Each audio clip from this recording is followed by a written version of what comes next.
오늘 말씀은 45장 5절 말씀을 중심으로 해서 요셉을 팔았음에도 라는 제목인데요. 주제는 죄책감, 성도들이 갖는 죄책감에 대해서 함께 나누려고 합니다. 또 말씀을 읽다 보니까 마지막 27절 말씀에 야곱이 요셉이 자기를 태우려고 보낸 수레를 보고서야 기운이 솟행한지라, 이 부분도 함께 말씀을 나눌 좋은 주제였구나 하는 생각이 지금 말씀을 읽으면서 다시 한번 듭니다. 죄책감에 대해서 오늘은 말씀을 나누려고 준비했는데, 우리는 참 많은 일들을 잘못하기도 하고 실수하기도 하고 또 그 가운데서 후회하기도 하고요. 무엇보다도 죄책감 때문에 많이들 힘들어합니다. 제가 가끔 혼자서 아무 일도 없는데 깊은 한숨을 쉴 때가 좀 다른 사람들보다 좀 많은 편이에요. 근데 제가 보통 한숨을 깊게 쉬면 제 아내가 무슨 일이 있냐고 물어봅니다. 무슨 일이 있냐고 물어보는데 대답을 해줄 수가 없는 게, 제가 주로 한 30년, 40년 전에 있었던 일에 대해서 한숨을 쉬는 거라, 진짜 막 초등학교 때 일로 제가 한숨을 쉬기도 하고요.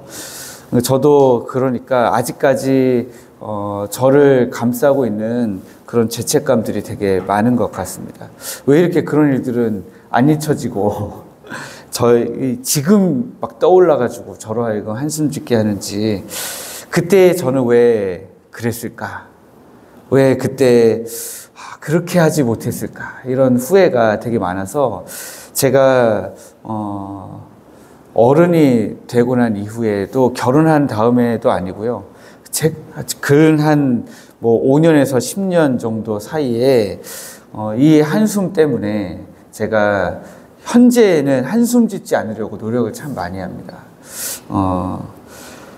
그런데 이 죄책감이라는 부분 때문에 우리가 참 한숨을 많이 쉬게 되는데, 이 요셉의 형제들이 쉬었던 이 한숨, 혹은 이 가졌던 죄책감, 이 죄책감을 보면서 우리는 오늘 우리의 죄책감을 어떻게 해결할 것인가 한번 좀 보려고 하는 것입니다. 선교사님들이 보면, 제가 같이 이제 선교사로 있어 봤잖아요. 어떤 때 죄책감을 많이 가지시냐면, 좋은 커피숍, 카페를 가면 그렇게 죄책감을 가져요. 어떤 죄책감이냐? 내가 지금 이거 마시고 있어도 되나? 이런 죄책감을 참 많이 가져요.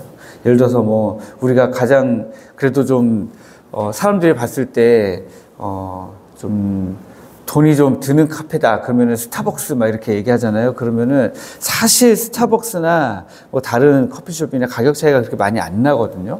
그런데도 불구하고 스타벅스를 한번 가면 막 안절부절 못하는 모습을 제가 보면, 야, 왜 이렇게 죄책감을 가지시나, 이런 생각을 많이 했었습니다. 왜냐하면 맛있게 마시고 즐거운 시간 가지고 돌아와서 또 열심히 일하면 되는데, 커피 한 잔을 마시는 것을 굉장히 죄책감 가지는 모습을 보면서, 죄책감이라는 게 도대체 뭔가라는 생각들을 많이 했었는데, 오늘 이 45장 말씀을 보면서 여러 다른 함께 나눌 포인트들이 많지만, 이 형제들이 가졌던 죄책감이 과연 뭔가, 왜 이렇게 우리를 힘들게 하는가, 어떻게 해결해야 되는가 하는 모습을 간단하게나마 살펴보려고 하는 것입니다. 이 요셉의 형들은 죄책감을 안 가질 수가 없는 사람이라면 당연히 죄책감을 가질 수밖에 없는 그런 사람들이죠. 자기 동생을 팔아버렸으니까 이거는 정말 오늘날의 시각으로 보면 정말 이해가 안 되는 시각이죠. 오늘날로 봐도 이해가 안 되는 시각이지만, 그 당시로 봐서도 이거 예수님 오시기 한참 전의 일이잖아요. 그런데도 불구하고 2000년 전의 일인데도 불구하고 이해할 수 없는 일이죠. 네, 인륜을 완전히 저버린 일입니다. 형들로서의 정이라는 게 있잖아요. 그것을 완전히 저버린 사건이죠. 우리가 지금 글자로 그냥 보고 있지만 이것을 당하는 입장이나 혹은 그냥 이것을 우리 주변에서 누군가가 이렇게 했다고 하더라도 우리가 감히 쉽게 받아들일 수 없는 그런 일들을 이 형들이 한 것이죠. 그런데 그 형들 앞에 자기네들이 매정하게 팔아버렸던 자기네들의 동생이 갑자기 애굽의 총리였는데 나는 요셉입니다. 제가 요셉이에요. 하고 얘기한다면 와, 이 형들의 갑자기 그 놀람과 자기네들의 지난날에 대한 그 죄책감은 이루 말할 수가 없을 겁니다. 죄책감이라는 게 몰려오기 전에 먼저 두려움이라는 게 몰려올 거고요. 거기에서부터 시작되는 정말 두려움과 떨림은 우리의 상상을 초월할 것입니다. 이 형들은 안 그래도 죄책감을 평생 안고 살아왔습니다. 우리가 이미 읽고 지나갔지만 42장 21절에 보면 우리가 아우의 일로 범죄하였도다. 그러면서 자기네끼리 수근수근합니다. 또 43장 18절에 보면 다시 양식을 싣고 자기네에게 돌아갔다가 다시 돌아오죠. 다시 양식을 싣고 돌아왔을 때에 요셉의 집으로 인도되니까 전번에 우리 자루에 들어있던 돈의 일로 우리가 끌려드는도다. 지금 계속해서 죄책감이 이어지고 있습니다. 그 연장선상에서 요셉이 이제 오늘 형들에게 이야기하는 거죠. 3절에 요셉이 그 형들에게 이르되 나는 요셉이라 라고 이야기할 때 형들의 반응이 어떻게 됩니까? 형들이 그 앞에서 놀라서 대답하지 못하더라. 네, 놀라서 대답을 못하게 되는 겁니다. 이 놀람이라는 것은 두려움이죠. 네, 와, 큰일 났다. 야, 이제 우리 죽었다. 이 애굽의 총리가 좀 이상하더라니. 우리가 누군지도 모르면서 우리를 그 형제들의 나이 순서대로 앉혀서 식사도 먹이고 우리한테 갑자기 스파이라고 하고 우리들의 자루에 막 돈을 넣어놓고 은잔을 넣어놓고 막 뭔가 이상했어. 요셉이었다. 우와, 큰일이다. 뭐 이렇게 되는 거죠. 그 요셉의 보복에 대한 불안과 두려움, 그것이 형들의 잘못으로부터 시작하지만 중간에 죄책감이라고 하는 것으로 인해서 이 두려움과 불안은 더 심해지는 거예요. 네. 제가 아까 서두에 제가 정말 막 30년, 40년 전 일로도 한숨을 아직도 쉰다고 말씀드렸잖아요. 그 30년, 40년 전에 일어났던 일의 상대방이 누군가가 있을 거잖아요. 그 상대방을 제가 지금 만날 수가 없는 상태입니다. 기억도 안 나요, 사실은. 이름도 생각이 안 나고 얼굴도 가물가물합니다. 그런데 제가 그들을 다시 만난다고 해서 그 사소한 일로 다시 무언가를 할 것도 아닌데도 불구하고 제 마음에 그 일에 대한 죄책감, 그리고 거기에서부터 오는 불안함, 두려움이 있어요. 왜냐? 중간에 하나님이 계시니까요. 내가 왜 그때 그렇게 하지 못했을까?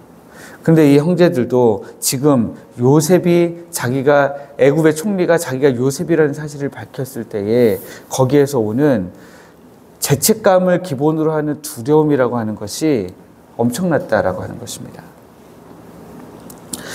그런데 요셉이 형들에게 여러 가지 말을 하죠. 그리고 그 말로 인해서 형들의 죄책감이 조금 해결됩니다. 그 말이 뭐냐? 오늘 요셉이 5절에 우리가 읽은 것처럼 당신들이 나를 이곳에 팔았다고 해서 근심하지 마소서, 한탄하지 마소서. 하나님이 생명을 구원하시려고 나를 당신들보다 먼저 보내셨나이다. 우리의 죄책감은 언제 해결되느냐? 하나님의 계획을 깨닫는 순간에 해결이 되는 것입니다. 요셉이 하나님의 계획을 깨닫는 순간에 형들을 용서하는 첫걸음을 내딛기 시작했듯이 죄책감도 언제 해결되느냐? 하나님의 계획을 깨닫기 시작할 때에 비로소 그 죄책감의 문제가 해결되는 첫걸음이 시작되는 것입니다. 형들에게 이 이야기를 계속하죠. 요셉이요. 그래서 7절에 하나님이 큰 구원으로 당신들의 생명을 보존하고 당신들의 후손을 세상에 두시려고 나를 당신들보다 먼저 보내셨나니 그런즉 나를 이리로 보내니는 당신들이 아니고 누구시라고요? 하나님이시다. 네. 우리가 잘못할 수 있습니다. 우리가 범죄할 수 있습니다.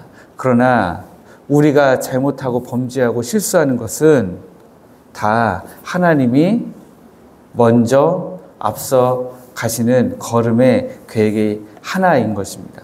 우리가 기억해야 될 것은 우리 하나님은 실수하지 않으시는 하나님이십니다. 그런데 우리는 자꾸 실수하죠. 그런데 우리는 실수함에도 불구하고 우리 하나님은 실수하지 않으십니다. 그게 우리에게 은혜이고요. 우리의 소망인 것입니다.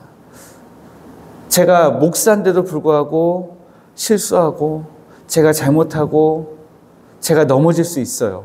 그런데 우리 하나님은 저의 실수와 저의 넘어짐과 저의 잘못을 가지고 하나님은 그것을 바꾸어서 계속해서 은혜를 만들어 가시는, 구원의 역사를 만들어 가시는, 교회 부흥의 역사를 만들어 가신다라고 하는 것이 소망인 것이죠. 그 소망이 없으면 우리는 지금 이 땅 가운데서 우리가 하는 모든 그 범죄와 실수에 대해서 죄책감 때문에 아마도 정말 모두가 우울증에 걸려서 살아날 수가 없을 것입니다. 특별히 하나님의 백성들은 더하죠. 하나님의 백성들은 날마다 하나님의 말씀을 읽을 때마다 어떤 말씀을 듣습니까? 내가 거룩한 것처럼 너희도 거룩하라. 거룩하라는 이야기를 듣고 사는 우리들이 계속해서 실수하고 잘못한다면 그 거룩하지 못한 모습 때문에 얼마나 스트레스 받고 우울증에 빠지겠습니까? 그런데 그럼에도 불구하고 우리가 그러지 않아도 되는 이유는 하나님이 우리를 향하여 가지고 계신 계획이 있으시다. 하나님은 우리의 모든 잘못과 실수를 바꾸어서 하나님의 구원 계획을 만드시고 하나님의 부흥의 역사를 이루어 가시며 하나님이 그 모든 것에 있어서 미리 계획하심이 있다라고 하는 것이 바로 우리가 가지고 있는 소망이라고 하는 것입니다. 이 요셉의 말들이 형들에게 은혜가 되어서 15절에 보시면 요셉이 또 형들과 입맞추며 안고 우니 형들이 그제서야 요셉과 말하니라 이랬습니다. 그 전에는 죄책감에 두려움에 말도 못했습니다. 그런데 이제 요셉이 이렇게 해주니까 그제서야 요셉과 겨우 입을 떼고 말하기 시작하는 거죠. 형들이 경험한 용서와 회복은 뭡니까? 용서받을 수 없는 죄를 용서받은 것이죠. 오늘날 우리가 그렇지 않습니까? 하나님 앞에 용서받을 수 없는 죄를 우리가 용서받은 사람들입니다. 그렇기 때문에 이미 용서받을 수 없는 죄를 다 용서받았기 때문에 그 이후에 우리가 하는 실수들 너무 염려하지 마시고요. 그렇다고 해서 제가 범죄하셔도 됩니다. 이제부터 마음껏 실수하셔도 됩니다. 말실수 마음대로 하십시오. 이런 얘기가 아니라 우리가 최선을 다해서 거룩하게 살아가려고 하되 그 가운데 우리가 어쩔 수 없이 우리도 모르게 하게 되는 우리의 실수들, 우리의 잘못들, 그것들을 다 은혜로 바꾸시는 하나님의 놀라운 계획을 소망하시라라고 하는 것입니다. 혹시 여러분들 가운데에 이 말씀을 함께 들으면서 여러분들 가운데 누군가에게 잘못한 것들, 실수한 것들 생각나신다면 오늘 하나님 앞에 나아가십시오. 하나님 용서하여 주옵소서. 하나님 이 모든 일을 통하여서 요셉이 형제들을 용서하고 형제들이 용서를 경험한 것처럼 나에게도 그런 순간이 오게 하옵소서. 나에게 잘못한 사람들 내가 용서하게 하시고 내가 잘못한 것 있으면 하나님 용서받게 하시고 하나님 은혜를 베풀어 주옵소서. 우리가 하나님 앞에 오늘 그렇게 기도하면서 하나님의 은혜를 누리는 이 새벽 되시기를 주님의 이름으로 축복합니다. 기도하겠습니다.